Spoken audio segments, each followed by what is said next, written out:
Hello on the video today, ready to be back again to look at this week's mail and then some. There's a lot of stuff here again. Canada Post is finally catching up on all this stuff from before the strikes. It all is just bang, bang, bang showing up.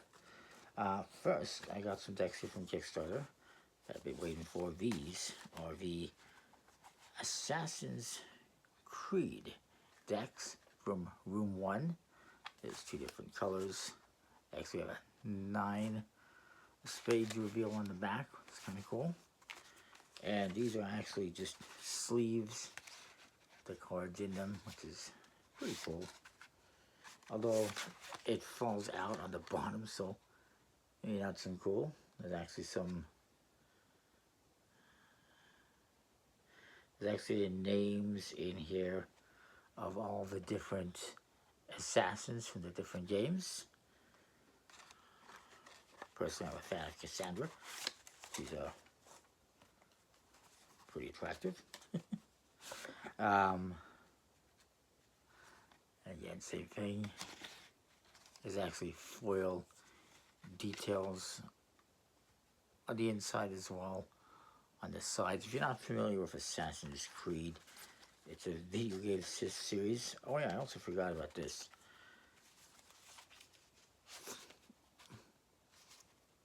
The blade. Obviously not a real blade. That would probably not pass through customs. But it's a hidden blade that the assassins use. That's really cool that they have that in the box as well. It's just on, well, actually it's on both of them. That's really cool. Nice. Hidden blade, I like it. That's one of the signatures for Assassin's Creed, is your little hidden blade from their wrist they use to assassinate people. It's a game, series of games. Oh God, keeps popping out.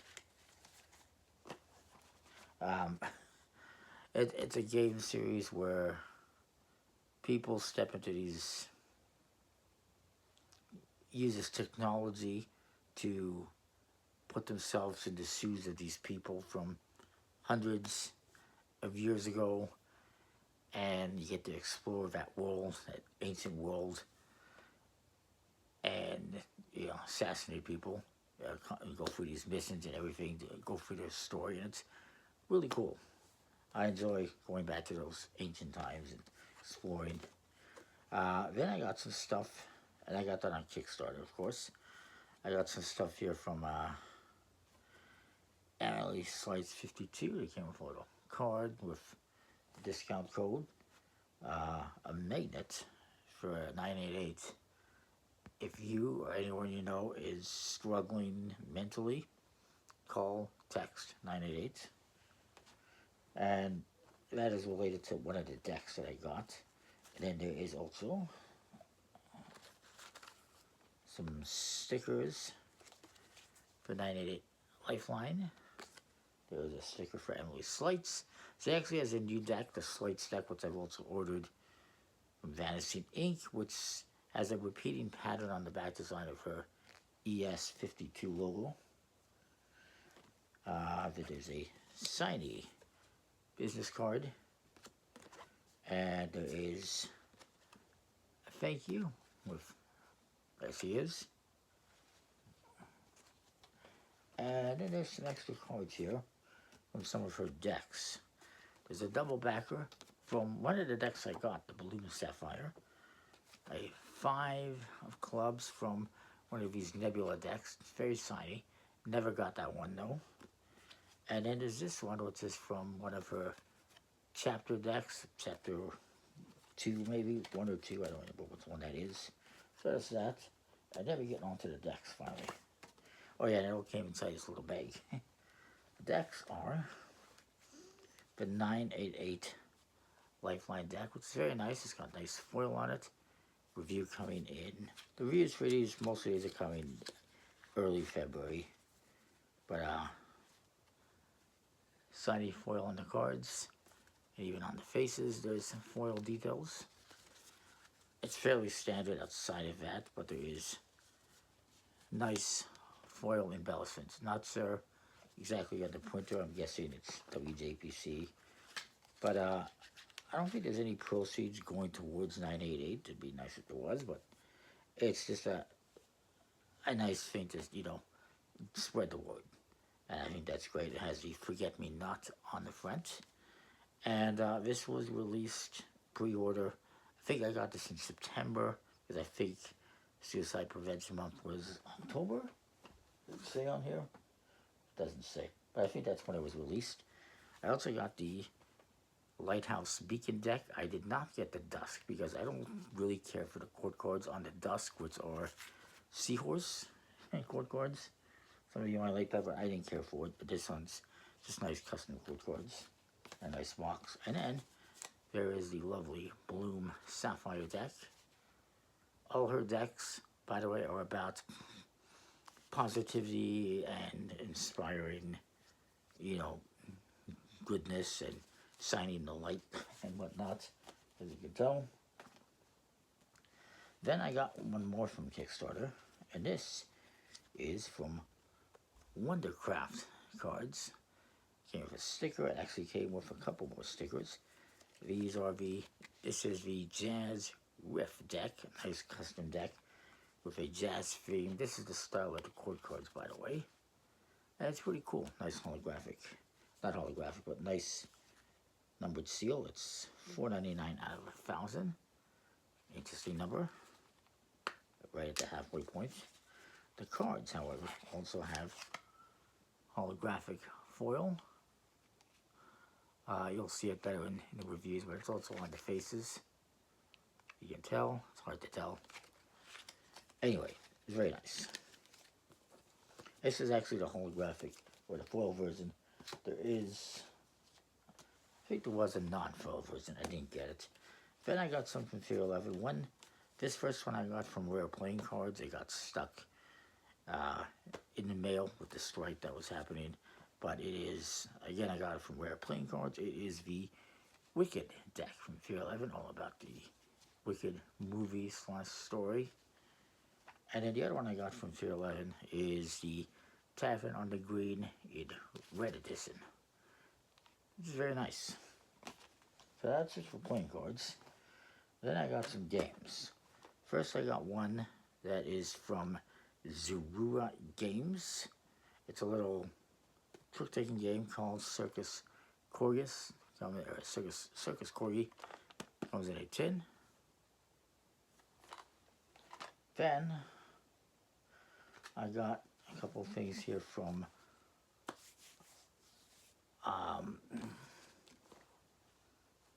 Looney Labs. And the first is a promo card for Just Desserts. Really cool little set collection game. It is the Neapolitan ice cream card, which I thought I had, but I couldn't find it. And they also sent, this is part of the reason why I placed the order, a free rule card for the solo mode for Just Desserts. A recipe for a single player.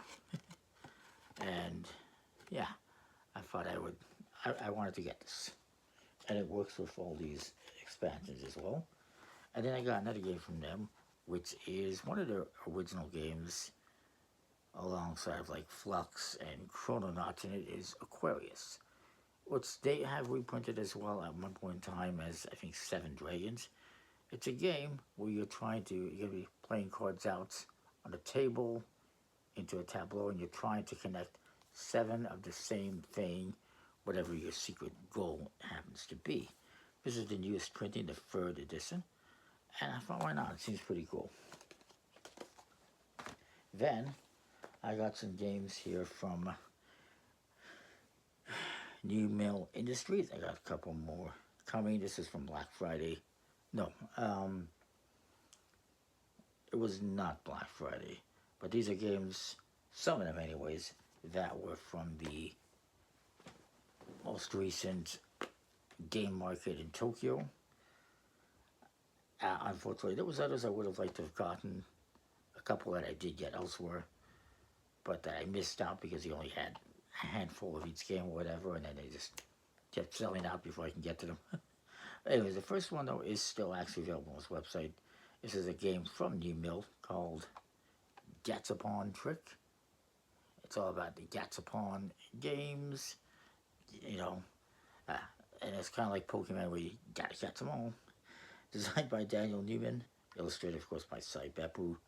It's it's all about these little gacha machines and collecting toys. It's trick taking and set collection, and it's a nice little game. Then I got one that's from a company called Warp, also designed by, also with artwork by Cy Beppu. It's called Deep Sea Mines. It's a trick taking game where you are either going to be digging for ore or perhaps auctioning. It says, it seems pretty cool. And then I got one which is produced from Mandy Games, by Mandy Games, designed by Giano, who I have a few games from. It's called The Yellow House. It's all about Van Gogh, and it's trick taking, and it's an interesting trick taking game where you are debating with your opponents on what makes art most important. Is it passion, skill, money, or inspiration? And so you'll be using this cloth thing to track that, and you're basically bidding on different stuff each trick. The cards don't even have numbers on them, there's different suits, so it's kind of an interesting trick-taking game of sorts. Then I got another trick-taking game. This one I got from Mission Board Games, boardgames.ca, here in Alberta, and it is a game from Amigo. It's all about Chinese dynasties. Two-player trick-taking game called Two Han from Tom Laban. The bigger box. Very interesting artwork. There's actually a smaller tuck case in here so that you can make it portable, just not using some of the bigger components. That's kind of interesting. Then I got some games here that I've been waiting for a while. Again, they got held up by two things. First, they were mistakenly sent to my old address. It weren't my fault. And then they got caught in the strike. So finally, they got back to the seller. I got these from the Geek market on Board Game Geek. And I finally got back to them, and he resent them to me, which I do appreciate. The first is a game that I actually technically already got, 11s for 1.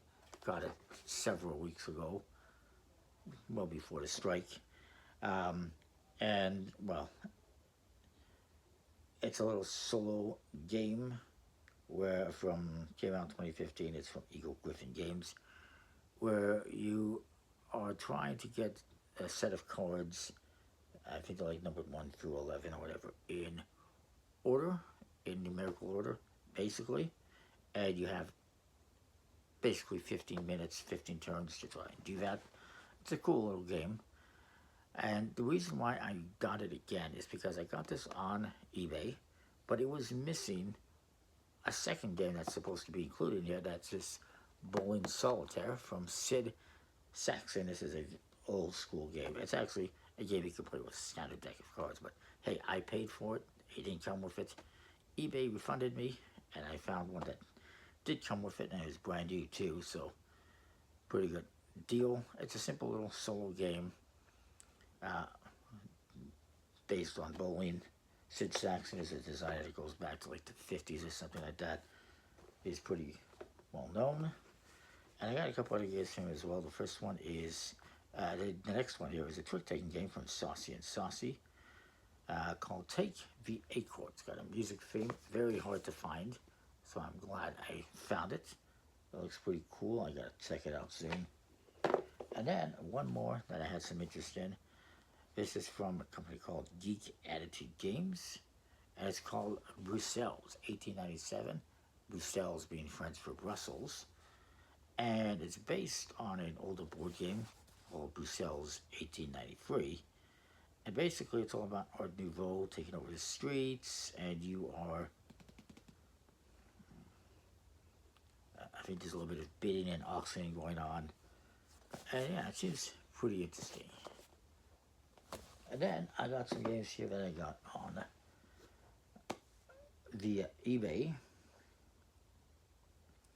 The first one is an old school game from Parker Brothers that I went back and forth on. When I actually got it. This came out in 1988. And it is free parking. And free parking is based on the free parking space on Monopoly. It's a little card game that is designed around it. Every player is going to have this like parking meter on it. You got to play cards to add time to it, and then spend the time to earn points. And then there's these second chance cards that you can use that might help you, they might hurt you, they might hurt everyone, they might help everyone. They can swing the game a little bit, let's just put it that way. But it's an interesting looking game. It's an older game, still in pretty good condition. I'm glad I got it. This is actually a French-Canadian version since it says free parking grid to it, which is free in French. And I got two more games on eBay. The first one is a new Uno game, Mini Uno Bullseye, which is a mini-sized Uno that has these target cards on. They got these cards that you can play and target specific players and force them to draw full or to skip them or to reverse the game on them. And this is actually, I believe it was like a Christmas release on Target. You got like the snowflakes on there and Christmassy colors of like greens and reds. So yeah, it's pretty interesting. It says here, the cards may be small, but the excitement is still huge. So yeah, and then I got one more. This is an older game. It's also Uno. And let's see if it says when it came out. It came out in 2016, so it's not super old, but it is super hard to find, and I'm glad I found it. And it is Uno Colors Rule, where you have these cards that you can obtain by playing wild cards, and they give you special powers. It says your colors come to life and change the game. I just thought this is a really cool concept. Really works, I think works well for Uno. I'm surprised it isn't used more. One of them, I'm just trying to figure out, remember what they do. I think one block prevents people from attacking you with like draw cards and one of these cards. There's one card, the red one, which lets you give all your red cards to another player.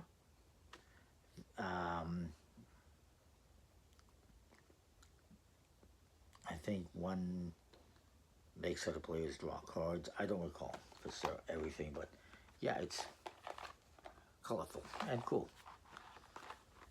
And what you hear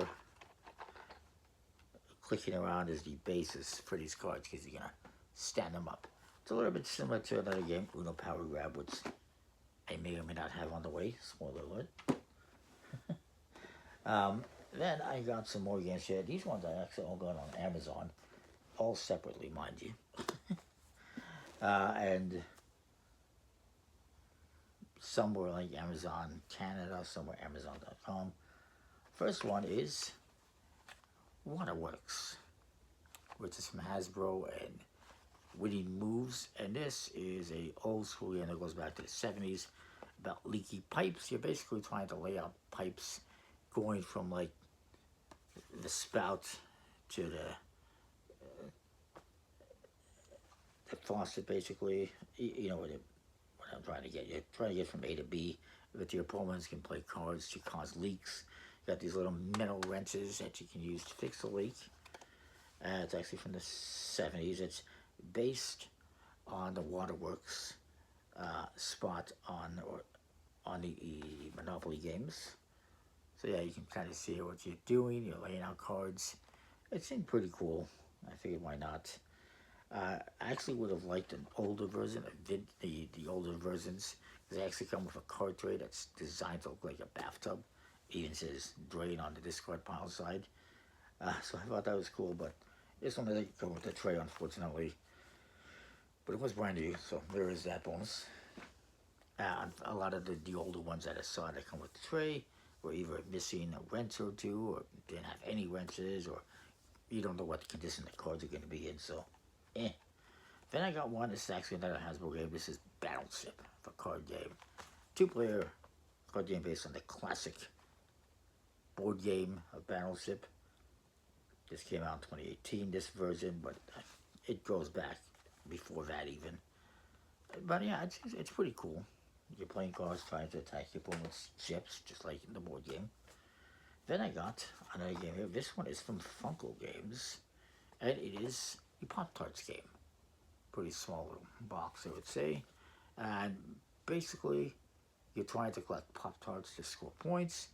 Well, you're not trying to. You're going to be collecting a Pop-Tart each and every turn. There's action cards you can use on your turn, anywhere from none to 3 action cards you can use. Because you're going to have these Pop-Tarts, 7 Pop-Tarts in a line on the table. And on one side, you're going to have a toaster. The other side, you're going to have the freezer. And because sometimes you want to collect frozen ones, sometimes you want to collect toasted ones. And what you do is using the action cards to manipulate the line, and then you take one from the end, whichever side the arrow is pointing towards. You can also flip the arrow with an action card. And there's also some objective cards, like collect 3 of these, 3 different specific Pop-Tarts, or 1 frozen and 1 toasted of a certain kind. And yeah, it's collecting cards until you get to like a certain point, or most point, when it's pretty cool, I will say. The card quality was a little bit better, but it's not bad. Then I got one from Amigo Games, and this is Snack Rabbits. It's not in English, unfortunately, despite being designed by English folks. But it's a game that has cards and dice, wooden dice, and you are rabbits trying to collect different types of vegetables from the garden. And it just seemed like a cool little game. This came out this past year, 2024. Next, I have a game. It's an award-winning puzzle card game. It's a solo game called Cristallo. It actually comes with crystals. Look at that. Isn't that nice? And it's a solo game from, I guess, Deepwater Games and Lightheart Games, where you have these 6 mythical creatures. Each have 3 crystals on them. And you're going to be playing cards to try to get those crystals off. And then eventually, if you succeed in that, you got to get those 6 crystals onto the black dragon to stop the dragon. It's an interesting little game. Puzzle for 1 player. Has the Dice Tower seal of approval as well. And then I got one more. This is the biggest one I got this week. And also somehow found on Amazon. And it is an older game from Fundex.